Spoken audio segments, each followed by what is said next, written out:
Geeks and Gamers, Matt Lemke here, and today we're going to do something a little bit different. I'm going to talk about Frostgrave a little bit more. This time I'm going to go over all the different wizards I'm going to be making for this game. A couple of my friends and I have played it a couple times now, and we really enjoy the game, so I'm just going to go through what it takes over the next, I don't know, couple of weeks, maybe a month, to share with you some of the decisions we're making, or I'm making, for my models. This is, I think I want something underneath here. This is going to be my Chronomancer. This is actually a kit that I picked up, I don't know, maybe 4 or 5 years ago. This is for Relic Knights, and it's from Soda Pop Miniatures. Something about this model just always talks to me and says, go ahead and travel through time. This is an old, well, wait till it zooms in here. This is an old Rackham model. And I'm a little bit torn as to what I'm going to do with this model. You can see there's a sword or a spear that the model is hugging in there. I'm not sure if I'm going to use this as like a demon, but as of right now I'm leaning towards using this model as my elementalist. And then we move into the enchanter. And I'm actually toying with 2 models here. Both of these are old Rackham models, and we have Azael the Unfaithful. And I kind of think I might use her as the apprentice for the Sigilist instead, because she's got a spell book and something to read. But the other choice that I'm kind of leaning towards is Kelt Fianna, the Special Edition from Rackham, which was an old Confrontation model. One of the things that I'm finding is really cool about Frostgrave is there's so many of the models that I have lying around that I'm not use anything else. For those of you that watch my models in my box breakings, you might remember this guy. This is the Gale Force 9 gnome. Oh no, name's on the tip of my tongue. From the White Plume Mountain box set. Gnomes are always, in my opinion, they're great illusionists in Dungeons and Dragons. I'm going to carry that over to Frostgrave, and I'm going to use this guy as my illusionist. Now, the Necromancer is actually going to be, oh no, well, it might be this guy. I apparently lost his head. But at this point, this is going to be my Necromancer. This is also a Confrontation model. This model had a rider model as well for its mount. And then I've had this guy for a while. I've done a figure forge on him. I cannot remember. No, not a figure forge. I did a painting video on this model, and I cannot remember what game system he is from to save my life.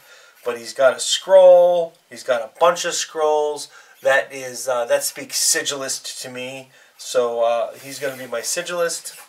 And then I have the Soothsayer. This is another model from the same game line. This is like a Birdman, bird type of guy.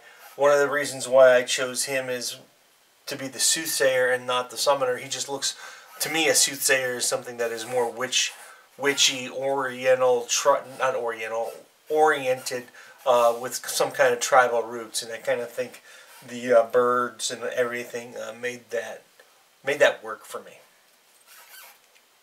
And then again, another model from that game. This is a cat-like race, and I'm going to use her as my summoner. I don't know why. I just kind of said, hey, she might make a good summoner. She's cat-like. She's got the staff. She's got a dagger as a backup weapon. And it's kind of earthy, or not tribal, but natural to me for monster or animal-like things to summon monsters. It just seems that way to me. And then the next one is the Thaumaturge. Again, this is another Confrontation model. This is, I don't know how you say that, Ayen.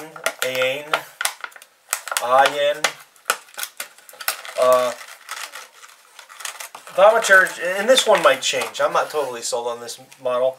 Thaumaturges are messengers of good, or doers of good.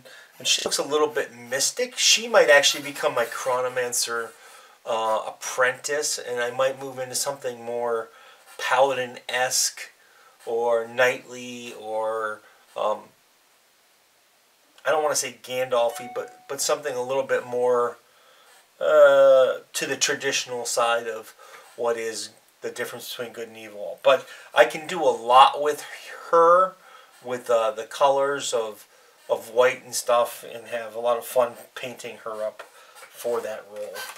And then the last model is the Witch, and this is actually Selmarina, the Witch from the Darkhaven Legends.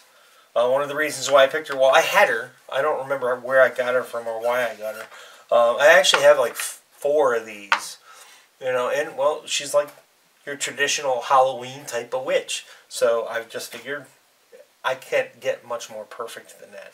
So there is the start of my, I guess you could say, all my different factions for Frostgrave and where they're going to go to. And then, you know, in my next video, we're going to talk about some different things that I've discovered in the recent year or two